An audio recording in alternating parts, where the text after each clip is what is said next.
অনির্বাণকে follow করে টাকা লেনদেনের সময় অনির্বাণ আর রুডিকে হাতে নাতে ধরলো আদিত্য। হ্যাঁ বন্ধুরা, আমরা এমনটাই দেখতে পাবো অনুরাগের ছোঁয়া ধারাবাহিকের আগামী পর্বগুলোতে। অনির্বাণের দেখানো ওই ছবিগুলো দেখে আদিত্য বুঝতে পারে যে তাকেও তো এই ছবিগুলো কেউ পাঠিয়েছিল, তাকে ফোনও করেছিল, আর এই ছবিগুলো কেউ না কেউ তো তুলেছে। সুদীপার কোনো দোষ নেই, সুদীপা এমন মেয়ে না। আদিত্য সেটা বুঝতে পারে, কিন্তু কি করে এখন সুদীপার সম্মান সে রক্ষা করবে?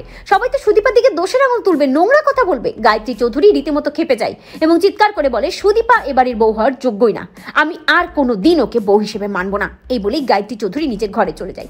সুদীপাও চোখের জল ফেলতে ফেলতে সবাইকে বলে সেই বাড়ি থেকে চলে যাবে। সুদীপা নিজের ঘরে চলে যায়। অন্যদিকে দেখা যায় যে অনির্বাণ যে আনমনা হয়ে দাঁড়িয়ে আছে তা বুঝতে পারে আদিত্য। আদিত্য অনির্বাণকে গিয়ে বলে, অনিদাদা তোকে এই ছবিগুলো কে দিয়েছে বল, আমাকে সত্যি করে বল।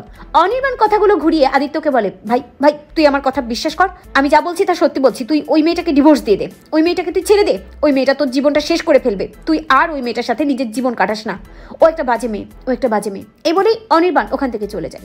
কিন্তু অনির্বাণের হাবভাব চালচলন কিছুই সুবিধার লাগে না আদিত্যর কাছে। আদিত্য ভাবতে থাকে, না না, অনিদাদা এসব কথা এভাবে বলতে পারে না, নিশ্চয়ই এর পেছনে কোনো কারণ আছে। আর অনিদাদাকে দেখে অন্যরকম লাগছে, আমাকে অনিদাদার হাবভাব সবকিছু ফলো করতে হবে।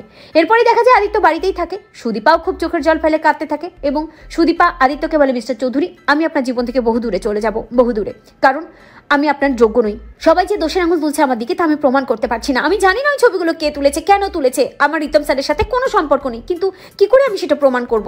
আদিত্য সুদীপাকে বলে, সুদীপা আপনি চিন্তা করবেন না, আমি আছি আপনার পাশে, আমি আপনাকে বিশ্বাস করি। আমি জানি সুদীপা কখনোই আদিত্যকে ঠকাতে পারে না, সেই বিশ্বাস আমার আপনার উপর আছে। আদিত্যর কথা শুনে সুদীপা বুঝতে পারে যে হ্যাঁ, আদিত্য তার জীবনে সুদীপাকে সেই জায়গাটাই দিয়েছে। আদিত্য বুঝতে পেরেছে সুদীপা কখনোই তাকে ঠকাবে না। তবে আদিত্য মনে মনে ভাবে, কে এই কালপিট, কে আড়াল থেকে খেলছে, আমাকে তো জানতেই হবে, আমাকে অনিদাদার উপর নজর রাখতে হবে। হঠাৎ আদিত্য দেখতে পায় অনির্বাণ তাড়াহুড়ো করে বাড়ি থেকে বেরিয়ে যাচ্ছে।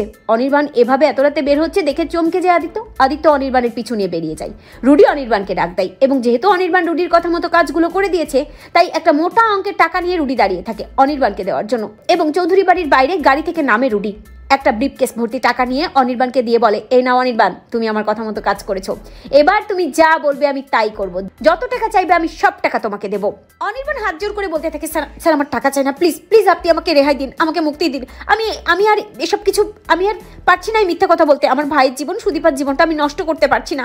আপনি আমাকে দিয়ে কেন পেপারে সাইন করালেন? আমি এখন কি করব? আমি আমার ভাইয়ের জীবনটা এভাবে নষ্ট করতে পারবো না।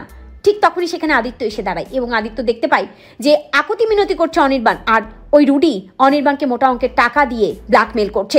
আদিত্য প্রচন্ড খেপে যায় এবং বন্দুক নিয়ে ওই রুডির মাথায় তাক করে বলে, তোর খেলা শেষ শয়তান, তুই ধরা পড়ে গেছিস। তো বন্ধুরা, তোমরা এটাই চাও তো এভাবেই যেন টাকা লেনদেনের সময় অনির্বাণ আর রুডিকে ধরে ফেলে আদিত্য, সব চক্রান্ত যেন ধরতে পারে আদিত্য? কমেন্ট করে জানাতে ভুলো না।